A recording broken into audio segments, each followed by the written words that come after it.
Welcome back to BLOCKTV.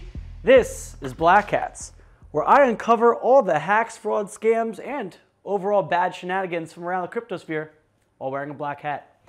First up, authorities have caught another perpetrator of OneCoin, the famous pyramid scheme that made $3.7 billion off its victims. This time, they caught Marc Scott. The lawyer behind the scam was found guilty of laundering $400 million for the OneCoin scam. Now, according to court documents, Marc used his specialized knowledge as an experienced corporate lawyer to set up fake investment funds, which he then used to launder the money. Now, beginning in 2016, Scott formed a series of fake private equity investment funds in the British Virgin Islands known as the Finero funds. Scott then disguised incoming transfers of approximately $400 million into these Finero funds, in which he claimed or hid them, saying they were investments from wealthy European families, when in fact, the money was actually proceeds from the OneCoin fraud scam. The fraud scam, of course, you could see this is the promo to that OneCoin fraud scam. Wouldn't you fall for that? Now, Scott layered the money through various Finero fund bank accounts in the Cayman Islands and in Ireland. Scott then transferred the funds back to OneCoin, this time clean, and this time disguising the transfers as outbound investments from the Finero funds. Now, as part of the scheme, Scott and his co-conspirators lied to banks and other financial institutions all over the world, including banks to the United States, to cause those institutions to actually make the transfers of OneCoin proceeds and evade anti-money laundering procedures without them even knowing about it. I mean, this was a globe-wide thing. This is talking about $3.7 billion. Now, he lined his pockets with over $50 million of the money stolen from victims, and he used that money to purchase, among other things, according to court documents, a collection of luxury luxury watches worth hundreds of thousands of dollars, a Ferrari, several Porsches, a 57-foot yacht, and 3 multi-million-dollar seaside homes in Cape Cod, Massachusetts. Now, Scott, who boasted that he earned 50 mil by the age of 50 years old, faces up to 50 years in prison, as well as disbarment. Now, I love that. I love that disbarment punishment, as if after 50 years in jail, someone would decide, hey, I want to hire that 101-year-old disgraced lawyer who hasn't practiced or even seen a court case for 50 years. I think it's a little bit of overkill, but you know what? That guy deserves everything coming to him. Bitfinex. Yep, Bitfinex again. Bitfinex is about to fight a two-front legal war. The U.S. District Court for the Western District of Washington this time has filed a class action lawsuit against Bitfinex, similar to the one that the New York Attorney General filed, alleging that Bitfinex covered $850 million in lost funds by their sister company, Tether. I mean, Tether just printed and sent it over to them, and hey, we're not missing any money. Now, of course, this is illegal. Plus, they're being charged with claims of market manipulation, including, and this one's key here for the cryptosphere, including claims that Tether artificially inflated the price of Bitcoin in 2017. If found guilty on this could have massive ramifications, not just for Bitfinex legally, but also for the price of Bitcoin and the cryptosphere. And this is just the latest in the bad news for the troubled exchange of Bitfinex. Bitfinex has responded by saying the plaintiff's claims here are similarly without merit, and Bitfinex strongly contests the bogus research purporting to support them. Tough words by Bitfinex. They really seem to claim that, trust me, we didn't do anything wrong, but seemingly everyone else believes they did. Next up, a Bitcoin ATM was robbed in Canada to the tune of $3,000. Now, I'm not sure what's more shocking here, that a Bitcoin ATM was robbed or that a robbery actually happened in Canada.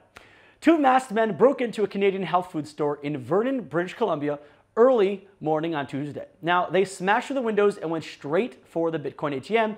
Clearly, they knew what to go for. Now, interestingly, they took $3,000 cash from that ATM, but weirdly, they left a separate canister of $37,000 still inside the machine.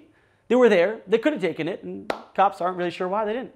Now, by the time the cops showed up, the thieves were already gone. But the store owner said that he will no longer be keeping a Bitcoin ATM in his store. Now, Bitcoin ATMs have long been getting a bad rep for allowing money laundering and other riffraff to come into these places. Now, store owners also have to worry about robbers. Binance CEO CZ will sue the block, according to him, over the controversial story that the block published about a raid on Binance's alleged offices by Shanghai police. Now, this article that's been causing all this hubbub was published on November 21st by The Block and quickly spread like wildfire around the cryptosphere, with some even attributing the recent Bitcoin price nosedive to the article. Now, Binance and CZ refuted the story immediately, claiming it was all FUD and the funds were SAFU. CZ claims that Binance doesn't even have any offices in China, even though they do admit there are places where groups of Binance employees sit and work. But those aren't offices, apparently. Now, CZ says he will sue the Block. We will be suing, but hasn't specified yet on what legal grounds. Now, I assume it'll be libel and defamation because I'm not really sure what else he'd sue for. But CZ did say, quote, already gave them a chance to apologize, but they haven't. You don't FUD about a fake police raid, then just change title. They don't have the heart to own up to a mistake. Instead, they try to shift focus and change topic. Obviously, CZ is very pissed about this. It gave Binance, for those who believe it, a bad name, but various polls and various things I've read into seem that the majority actually seem to believe CZ and Binance's side of the story. Me, I'm on the fence. 92% of institutional investors keep their cryptos on exchanges. Now, if you watch this segment of Black Hats, you know what this means. This means that they do not actually hold the keys to their crypto.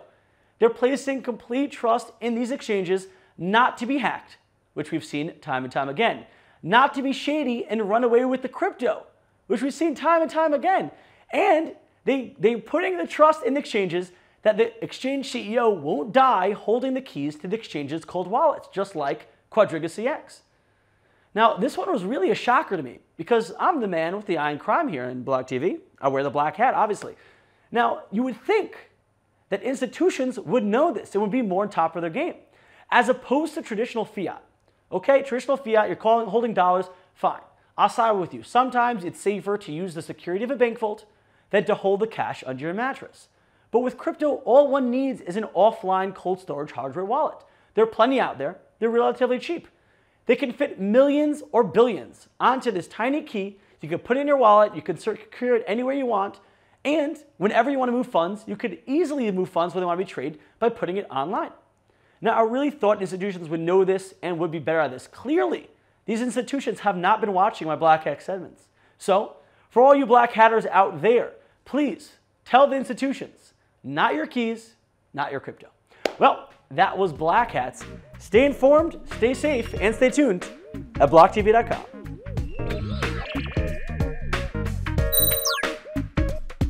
For more news and updates, follow us on Twitter.